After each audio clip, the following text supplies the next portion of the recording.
Auckland has so many Asian restaurants, it's been said there's one for every person who lives here. There are plenty of Chinese, Japanese, and Thai restaurants to choose from. But what about Filipino food? Apart from the somewhat famous adobo, very few have ever heard of Philippine cuisine. Here in Glen Innes, Turo Turo Filipino Café shows there's more to Filipino food than just adobo. The word turo means point.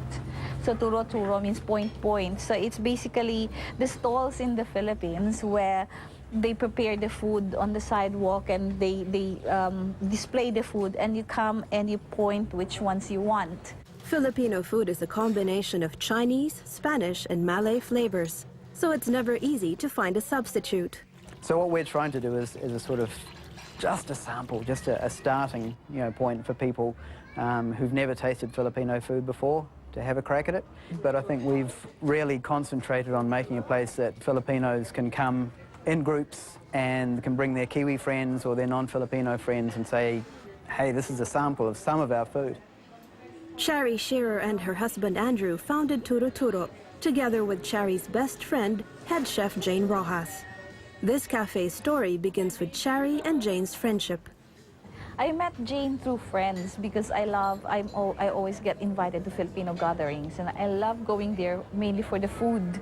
The person who prepared the food is Mary Jane, and my God, she's so talented. That's how I first met her. Actually, this Turo Turo is our dream, to have a restaurant, and we can trade to all the Filipino communities and help them because they are all craving for the Filipino food. Chari and Jane started selling Filipino dishes from a garage in St. John's on the weekends. It became such a hit.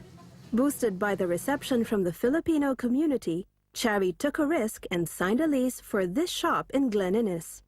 There was just one problem. She and Jane didn't have a single cent.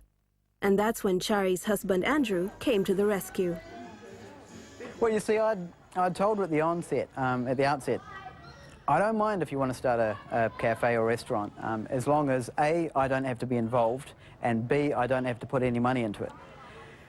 So, here I am now, involved completely. It's like a second job, and a lot of my money has gone into it, and still is.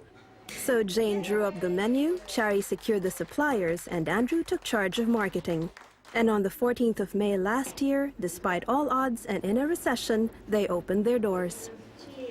We started off with days when the turnover was just over $100 for a whole day, and obviously that doesn't pay many bills. But we're sticking with it.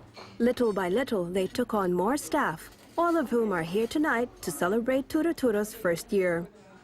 I worked for months without pay because I really want the Philippines to have even just one proper Filipino restaurant in New Zealand. And they're thrilled that Turo Turo is starting to attract not just the Filipino customers.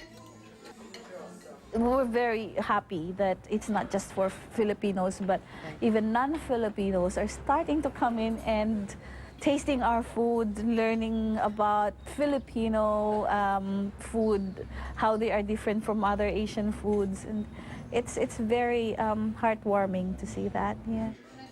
As they celebrate the one-year mark, the team of Turo Turo hopes they can keep providing Filipinos in New Zealand a taste of home. They have customers like that as well. So thank you, everyone. Happy birthday, Turo! Cheers.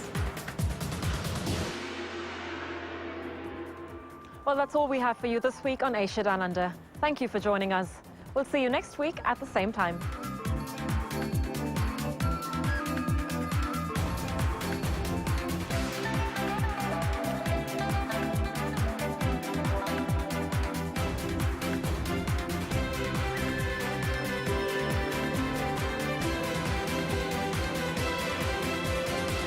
This program was made with funding from New Zealand On Air.